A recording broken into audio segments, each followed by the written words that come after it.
Notimundo a la carta. Una opción para mantenerse informado. Con Gisela Bayona.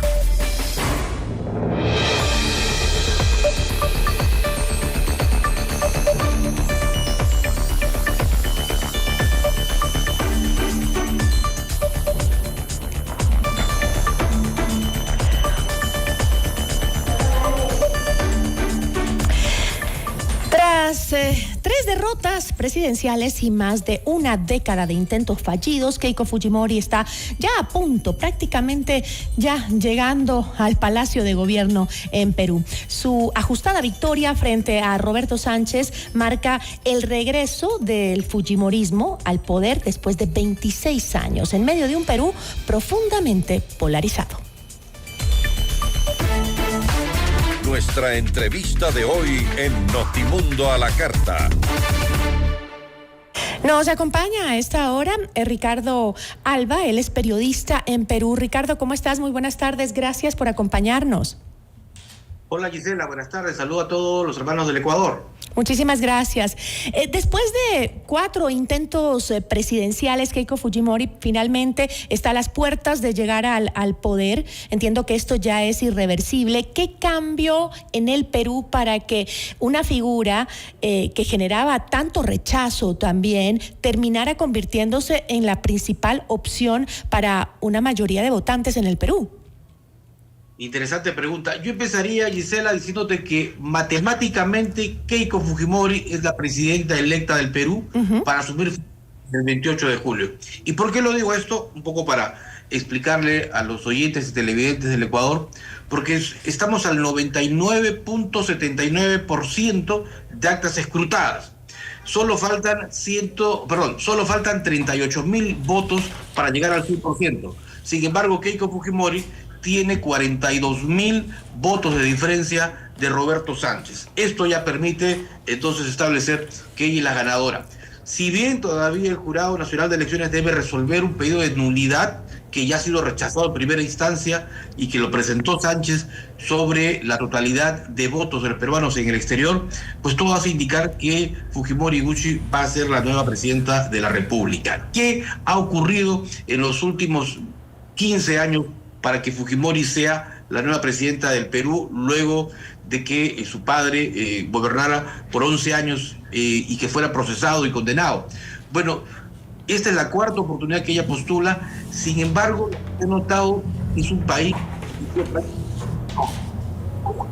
gana, como decía Mario Vargas Llosa, por un estadio de diferencia, por un estadio nacional.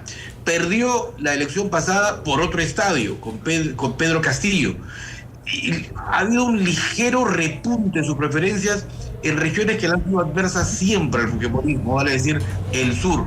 Allí probablemente Roberto Sánchez durante la segunda vuelta fijó más su atención en Lima, en donde quedó sexto, antes de continuar o reforzar sus puntos de vista y propuestas en el sur, sobre todo en la zona andina del Perú. Ahora, más allá de esta victoria electoral, ¿este resultado representa el regreso del fujimorismo como una fuerza dominante o simplemente es una respuesta de los peruanos a ese miedo por la inseguridad y por la crisis política constante en la que han vivido en los últimos 10 años? Llega, entiendo, y lo podemos deducir como una, digamos, alternativa, probablemente con varios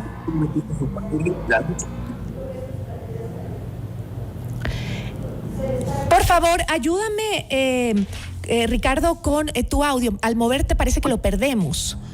No sé si es... Ahí te escucho. Cuando te acercas, sí, cuando te acercas a la pantalla sí te escucho. Nos decías. Te explicaba, Gisela, que el fujimorismo gana por 40.000 votos en esta elección. Probablemente porque el recuerdo todavía del grupo Fujimori, que murió, que dejó de existir el año pasado, se mantiene en un importante sector del país. Se creía inicialmente en la primera vuelta que el antivoto, el antifujimorismo había crecido, pero no, hemos visto que mantiene su estándar. Lo que ocurre es que aquí ha tenido gran influencia el voto del extranjero, porque a nivel de los peruanos ha ganado, ¿no? Del exterior, peruanos que están allá de las fronteras, y que mucha gente ha visto, digamos, a Fujimori, quien acabó con el terrorismo, No, seguimos con problemas de audio. Te oigo cortado. No sé si es el que te alejas del micrófono y no se te escucha, pero se corta a cada rato. O tal vez es el movimiento de las manos. Parece que la señal no está muy buena. No sé si la podemos mejorar la señal con Ricardo Álava, periodista del Perú. Comentábamos sobre el triunfo de Keiko Fujimori. Justamente con una distancia mínima. Ahí lo tenemos de regreso, justamente a Ricardo Alba. Ricardo, te escuchamos, ya creo que estamos mejor con la conexión. Sí, esperemos estar mejor. Probablemente ese 40% que tiene Keiko Fujimori, esos 40.000 votos que tiene, sean producto del, digamos, el legado que pudo dejar Alberto Fujimori en los peruanos que viven más allá de las fronteras, que están en el extranjero y que muchos migraron en los 80, en los 90. ¿Por qué? Por el fenómeno de la corrupción, y la crisis económica, y por el fenómeno del terrorismo.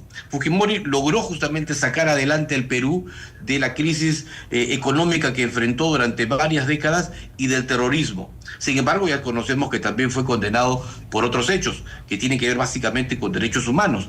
Pero digamos, Fujimori gana básicamente por el voto de los peruanos en el extranjero. Aquí en el Perú, directamente, si uno solo toma en cuenta el voto nacional, es otro. Entonces, todo hace indicar que ese es el voto que, digamos, los peruanos que están afuera, los 1.200.000 peruanos que han podido votar, pues es lo que le ha dado el triunfo a Fujimori, quien tendrá un duro reto, Gisela, porque Perú prácticamente dividido en dos, y lo decía hace instantes Keiko Fujimori en una conferencia de prensa, indicando que iniciará un gobierno de acercamiento con otros partidos políticos, un gobierno que le permita justamente lo que se llama aquí en el Perú un equipo de ancha base, es decir, donde participen también probablemente sus opositores. Y el problema es que Roberto Sánchez ha dicho en las últimas horas que él no va a admitir el triunfo de Keiko Fujimori, ha hablado incluso hasta de un fraude en desarrollo, pero hay algo importante. Solo unos instantes, otro de los candidatos de izquierda, Alfonso López Chao, ha dicho que él cree firmemente en la democracia y por ello respeta los resultados electorales que proclame el Jurado Nacional de Elecciones y reconoce el triunfo de Keiko Fujimori. Pero ¿existe, crees tú, el riesgo de que Perú entre en una nueva etapa de conflictividad política y cuestionamiento institucional debido a este intento de denunciar presuntas irregularidades en la votación? Eso va a depender mucho del... digamos, de los primeros 100 días, de los primeros lineamientos que dé Keiko Fujimori. Hacia allí están apuntando todos. Ella tiene un compromiso, y lo ha remarcado siempre, de poder tener un gobierno con todos los sectores y sobre todo de poder conquistar lo que se denomina el sur peruano, en donde allí los resultados en los últimos 20 años le han sido siempre esquivos y críticos al fujimorismo. Ahora, el apellido Fujimori yo creo que sigue dividiendo mucho al Perú, ¿no? ¿Crees que le pese el apellido en positivo o en negativo? ¿Cuál será el peso mayor? Bueno, el antifujimorismo es alto, ¿verdad?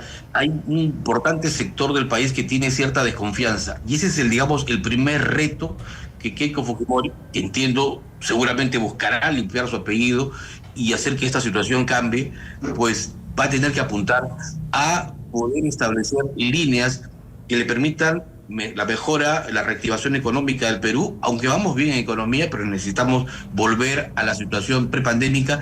Y el otro es el tema social y de política de derechos humanos. Y ahí todavía hay algunos aspectos que seguramente ella tendrá que librar. Hay quienes incluso señalan que debería integrar una comisión que evalúe todos los casos que han ocurrido incluso durante el gobierno de Dina Boluarte, en donde murieron 52 personas producto de la conflictividad social y en donde el fujimorismo tenía mayoría en el Congreso de la República. Entonces, allí tiene un importante reto y probablemente pudiera quizás ocurrir lo mismo que ocurrió con el expresidente García, ¿no? Que en los 80 tuvo un gobierno muy cuestionado por el tema económico, pero que el segundo gobierno fue todo lo contrario y logró los mayores crecimientos que ha tenido la economía peruana a 7 y 8 puntos porcentuales. Ahora, entiendo que Fuerza Popular tendrá una bancada importante, pero no una mayoría absoluta. ¿Con quiénes tendrá que construir alianzas para poder gobernar y qué tan viable será alcanzar acuerdos en un Congreso que está súper fragmentado. Efectivamente, son 6 los grupos políticos que estarán en el Congreso, a diferencia de 12 que tenemos ahora, que es mucho más fragmentado. Esa es una pregunta interesante.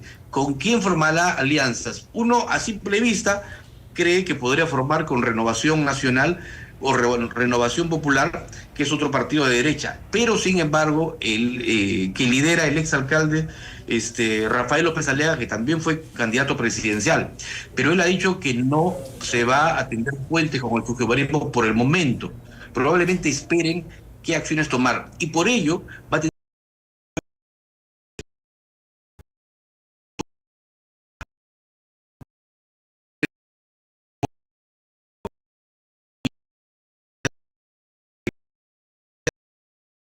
sino de intelectuales, de sectores sociales, académicos y técnicos, para sobre esa base preparar una agenda que permita que el Congreso de la República, un gran reto, a diferencia de años anteriores, el fujimorismo logra tener la primera minoría, pero no en la cantidad como tuvo en elecciones pasadas. El 2000 tuvo casi 73 congresistas que en ese entonces representaban más del 60% del Parlamento, con lo cual fue fácil, digamos, aprobar normas.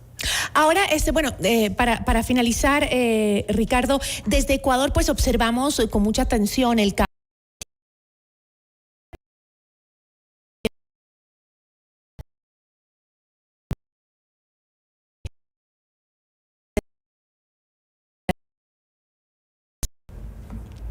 Empecemos con el tema histórico. Fujimori papá llegó al acuerdo de paz, ¿no?, de Itamaraty, Ecuador. Entonces, ese es un primer acercamiento ya histórico, y producto de ello se iniciaron las reuniones y los gabinetes binacionales y reuniones presidenciales, ¿no? Entonces, ese es un dato que es importante. Seguramente esto va a ser recordado por Keiko Fujimori una vez que asuma la presidencia, pero además también tiene la misma tendencia que el gobierno actual que tiene Ecuador. Es decir, se están recomponiendo las fuerzas en Sudamérica, en donde los partidos que tienen la opción de derecha, digamos, van a probablemente formar algún tipo de coalición, de trabajo conjunto.